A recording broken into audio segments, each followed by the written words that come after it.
করিস না আর আমি বলে দিচ্ছি নাহলে আবার ভাত আর ধরবো তখন সামলাস ঠেলা।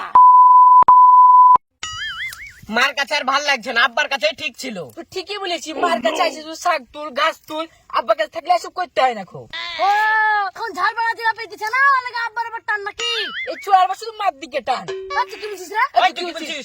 ওই তুই কি বলছিস? ওই তুই কি বলছিস? ওই তুই কি বলছিস? ওই তুই কি বলছিস?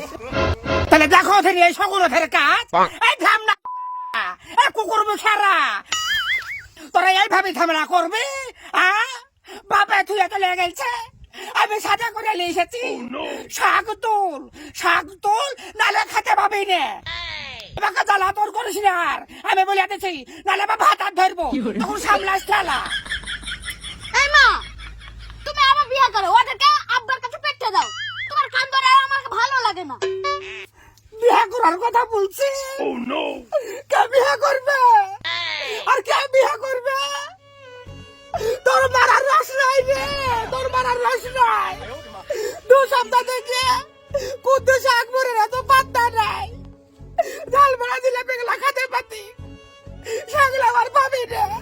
আর বিয়ে করার কথা বলছি আর কে বিয়ে করবে বল? কি করে তো সংসার চালাবো রে তোদেরকে নিয়ে? এই তোরা কে রে? তোদের বাড়ি কোথায়? হ্যাঁ তোমরা আমার ভের ফসল নষ্ট করো। এ দেখো মা ভুয়ালা ঠাপাইছে। কেডা রে? কেডা রে না 14টা ছেলে নিয়েছো আর মাঠে ছেড়ে দিয়েছো, এর জন্য তো ভাতারে ভাত দেয় না। এই লোকটা বা কি বলে রে? কার ভাতারা ঠাবাইনি কার ভাতারা ঠাবাইনি আমার মতো তুমি সহ্য করো আর একটা ছেলে নিয়ে কি কষ্ট আছে আর ভাতারা ঠাবাইনি না বলতে ভালোই লাগে। পড়ালা মার কি হলো রে? হ্যাঁ তোমার কি হলো না? কি হলো মামা? মা মার কি হয়েছে? তোরে দেখ আমি আব্বুকে ডেকে নিয়ে আসি। হঠাৎ আমি দেখি কি হয়েছে কি হয়েছে।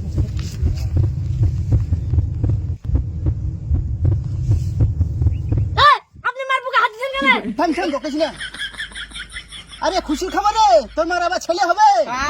মারাবার ছেলে হবে। ও দেখো আব্বা মার কি আছে দেখো। হ্যাঁ শাইলে তোর মার কি হয়েছে রে? খুশির খবর, তোমার মাকে ছেলে হবে। আর আমার ছেলে হবে। এই তোর মাঝে আমার বাড়িতে 6 মাস নাই, ছেলে কি করে আইলো রে? আমি ব্লুটুথ না এক্সেন্ডার না ওয়াই ভাই না আমার হটস্পট ছাড়া আছে যে তোর মা দুধ থেকে কাটকে নিয়েছে। দেখো আমি আর ভালো মন্দ কিছু জানি না। কিছুদিন আগে আকবরে মুখ বলে সিদ্দিকার আমার বাড়িতে এসেছিল, ধমধম করে বৃষ্টি শুরু হয়ে গেল, বৃষ্টির কারণে কেউ বাড়ি যেতে পারলো না। আমি তাদেরকে রাত করে শুতে দিয়েছি, এখন ওদের মধ্যে কে যে আমার সর্বনাশ করেছে আমি বুঝতে পারিনি গো, তুমি আমাকে ক্ষমা করে দিও। হ্যাঁ একদিন আগার কানার লাঠি খুঁজে পানু, তাই তো বলি ছেলে আমার গন্তির বাইরে কেন? যেখানে আমার ছেলে হওয়ার কথা 4-4টে সেখানে 8-8টা তুই পয়দা দিয়েছিস, ওই 4টেও এখন আমার কিনা আগ বইলে মুখ বইলে কে জানে শালি। শোনো মুখ সামলে কথা বলবা, মুখ সামলে কথা বলবা। একটা ভুল করেছে বলে তুমি আর ছেলে একবার দুর্নাম করবা? তখন মানা শুনেছিলে, তখন তো শোনি বুঝেছ ভাল লাগছে না গো, ভাল লাগছে না। না শোনো আমার জাদু আমার করেছো। ওই ছেলেগুলো এখন মুখ বলে ছেলে, ওই ছেলেগুলো এখন আগ বলে ছেলে না। এই করে তোরা এদিকে আয়, তোরা নাকি ওরা নাকি তোর বাপ না, তোর বাপ নাকি আগ বলে মুখ বলে না। চল তোকে আমি শাকজুলি খাওয়াবো, তোর এই বাপের ভাত খাওয়াবো না, এই বাপের রুটি খাওয়াবো না। চল চল।